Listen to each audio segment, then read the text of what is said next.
అందరికీ శుభోదయం అండి. టూర్లో తెచ్చుకున్న మరో అద్భుతమైన పెన్స్ మా బాస్ కొనిచ్చినవి. వుడ్తో తయారు చేసిన పెన్స్. ప్లాస్టిక్ పెన్ని అవాయిడ్ చేస్తూ రీఫిల్ ఎప్పుడు కావాలంటే అప్పుడు మనం ఫిలప్ చేసుకోవచ్చు. ఇది ఓపెన్ చేసి బాగుందా ఐడియా?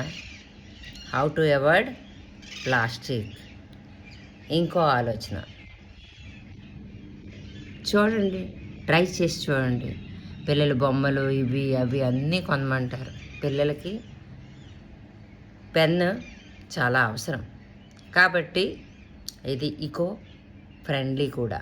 కాబట్టి అవన్నీ బదులుగా మెల్లిగా ఏదో మోటివేట్ చేసి, ఇందులో చాలా కాస్ట్లీ పెన్స్ కూడా ఉన్నాయి. ఇదైతే పెద్ద కాస్ట్ అయితే కాదు. దాని ప్రైస్తో నాకు పని లేదు. దాని ఆర్కిటెక్చరింగ్ అంతా నచ్చింది. రాయడానికి చాలా కంఫర్ట్గా ఉంది. నేను మాత్రం ఇది చూజ్ చేశాను. ఇంతటితో సెలవు తీసుకుంటున్నాను.